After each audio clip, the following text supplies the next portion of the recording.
তনিমা খাটের এক কোনায় বসে কান্না করছে। তখন রাসেল রুমে ঢুকলো আর দেখলো তনিমা কান্না করছে। রাসেল, কি হলো তনিমা, তুমি কান্না করছো কেন? তনিমা, মা বাবা কি আমাদের মেনে নেবেন? মা বাবার মনে কষ্ট দিলাম, এটা ভেবেই কষ্ট লাগছে। আবার আমার জন্য তাহিয়ার জীবনটাও নষ্ট হয়ে গেল। কান্নার বেগ বাড়িয়ে।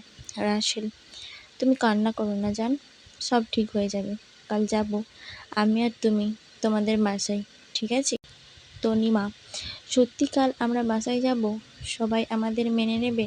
রাসেল, ঠিক তাই জানটা আমার। তনিমাকে জড়িয়ে ধরে দুইজন কিছুক্ষণ চুপচাপ রইল। রাসেল, জান। তনিমা, রাসেল, আমাকে একটু আদর করতে দিবে? তনিমা সাথে সাথে রাসেলকে ছেড়ে দাঁড়িয়ে বলল। তনিমা, যতদিন সবাই আমাদের মন থেকে মেনে না নেয় ততদিন কোনো কিছু হবে না, বুঝতে পেরেছ মিস্টার জামাই? রাসেল মুখটা কালো করে বলল। রাসেল, বিয়ে তো হয়ে গেছে, এখন কেন কষ্ট দিচ্ছ বলো? আমার তো তোমাকে আদর করতে ইচ্ছে করে, তাই না? তনিমা, হ্যাঁ হ্যাঁ, সব বুঝতে পারলাম, কিন্তু সব কিছু মা বাবা মেনে নিলে। এখন ঘুমাও তো মিস্টার জামাই। রাসেল, আচ্ছা ঠিক আছে, মুখটা কালো করে। কিন্তু জড়িয়ে ধরে ঘুমাতে তো আর সমস্যা নেই। তনিমা, আচ্ছা ঠিক আছে, বাট নো দুষ্টুমি, ওকে? রাসেল, ওকে মেরি যান। তারপর দুইজন জড়িয়ে ধরে ঘুমিয়ে পড়ল। আরিস আমার দিকে এগিয়ে আসতে দেখে আমি চোখ বন্ধ করে ফেলি। লজ্জায় নিজের শাড়ি খামচে ধরি। অনেকক্ষণ চোখ বন্ধ করার পরও কিছু হচ্ছে না, আর পাশে কেমন শব্দ হচ্ছে তা শুনে চোখ খুলে যা দেখি তার জন্য আমি মোটেও প্রস্তুত ছিলাম না। তাহিয়া মনে মনে, তাহিয়া, এ কি, আপনি কিটক্যাট খাচ্ছেন যে? তাহলে আমি এটা খাওয়া শব্দ পাচ্ছিলাম? আরিস, কেন? আমি তো বললাম মুখে এখনো লবণের স্বাদ লেগে আছে, আমার তাই মিষ্টি খাচ্ছি। তাহিয়া, ও আরিস, উনি কিটক্যাট খাচ্ছেন আর আমি শুধু কিছু না কত কিছু ভাবছিলাম। I hate my mind. Tahiya নিজের কথাগুলো ভাবতে লাগলো। হঠাৎ তাহিয়া নিজের পায়ে ঠান্ডা কিছু অনুভব করতেই পায়ের দিকে তাকালো। তাহিয়া, কি করছেন আপনি? আমার পা ছাড়ুন। আরিস, একদম নড়বে না, পায়ে ব্যথা পেয়েছ, ওষুধ লাগাতে হবে, তাই চুপ করে বসো আর আমাকে আমার কাজ করতে দাও। আর নীরব যখন দেখছিল তখন তো মানা করনি। Tahiya, are you jealous? Aris, চুপ করে বসবে তুমি, রাগি লুক নিয়ে। এই বলে আরিস ঔষধ লাগানো শুরু করলো। তাহিয়ার যেন অন্যরকম লাগছে তার অনুভূতিগুলোকে। আরিসের ছোঁয়াতে তাহিয়া কেঁপে কেঁপে উঠছে, আর আরিস আর চোখে দেখছে তাহিয়ার অবস্থা, ভালোই উপভোগ করছে আর ঠোঁট কামড়ে হাসছে। আরিস, হয়ে গেছে স্টুপিড গার্ল। তাহিয়া, কি বললেন আপনি? আমি স্টুপিড আর আপনি যে মিস্টার অসভ্য বজ্জাত লোক, আস্ত খাটাস। আরিস, কি বললে তুমি? তাহিয়া, কিচ্ছু না বলেই বালিশ নিয়ে সোফায় যাওয়ার জন্য ওঠে। তখনই আরিস তাহিয়ার হাত ধরে ফেলল। আরিস, কোথায় যাও? তাহিয়া, কেন, ঘুমোতে। আরিস, খাটে শুতে পারো, তবে আমাকে বিরক্ত করবে না, চুপচাপ ওই পাশে শুয়ে পড়বে। তাহিয়া, আপনার শরীর ঠিক আছে তো? আরিস, মানে কি? আমার আবার কি হবে?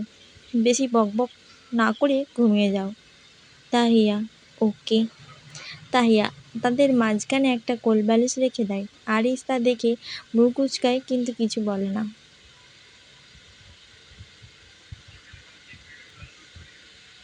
তুর্য তার মায়ের রুমের দিকে যায় আর শুনতে পায় তার মা কি নিয়ে যেন কথা বলছে, আর আফসানা রহমান কান্না করছে। আরমান রহমান তাকে সান্ত্বনা দিচ্ছে। তুর্য, বাবা মা আসবো? আরমান, আরে বাবা ভিতরে আয়, অনুমতি নেওয়ার কি আছে? তা তুই এই সময় ঘুমাসনি কেন? আফসানা, তুর্য, তোর মুখটা কেমন শুকনো লাগছে, কি হয়েছে?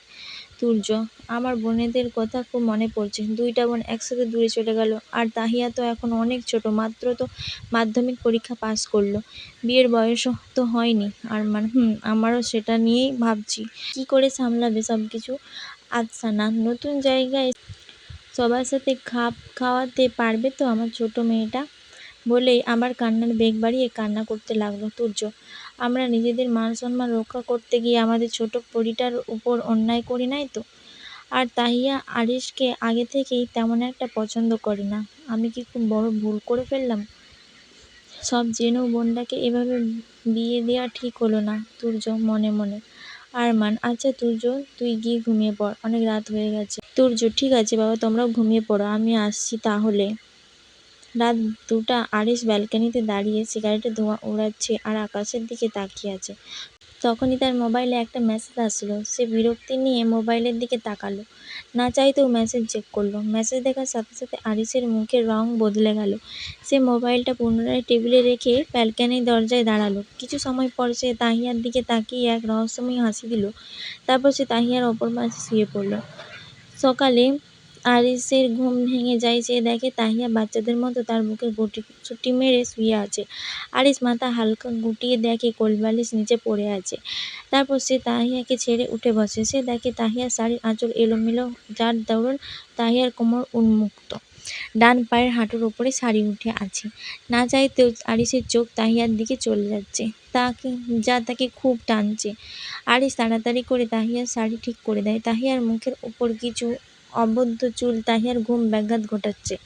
সেটা দেখে আরিস চুলগুলো তাহিয়ার কানের পিছে গুঁজে দিল। আরিস আয়নার দিকে তাকিয়ে: না, আমি তাহিয়ার প্রতি দুর্বল হলে চলবে না, আমাকে আরো শক্ত হতে হবে, এই বলে ওয়াশরুমে চলে গেল। আরিস ওয়াশরুম থেকে বের হয়ে দেখে তাহিয়া গোমড়া মুখ করে বসে আছে। তা দেখে আরিস বলল: আরিস, স্টুপিড গার্ল, কি হয়েছে? গোমড়া মুখ করে বসে আছো কেন? তাহিয়া: আমি আজ মা বাবার কাছে যাব, তাদের খুব মনে পড়ছে। আরিস: ওকে, নিয়ে যাব। যাক ভালো, মিস্টার অসভ্য রাজি হয়েছে, না হলে তনিমা আপুর সাথে দেখা হতো না। তাহিয়া মনে মনে: আরিস, কি ভাবছো ইডিয়েট? তাহিয়া: কই কিছু না তো। আর ইডিয়েট স্টুপিড কেমনে হই আমি? আরিস: তাহলে আমি মিস্টার অসভ্য বজ্জাত খাটাস কেমনে হই? তুমি জানো অসভ্য বজ্জাত খাটাস কাকে বলে? আমি তোমায় শিখিয়ে দেবো, ঠিক আছে? আমার দিকে এগোতে এগোতে কথাগুলো বলল, সাথে তার ঠোঁটের কোণে সে মারাত্মক বাঁকা হাসি, যা যে কাউকে ঘায়েল করতে সক্ষম।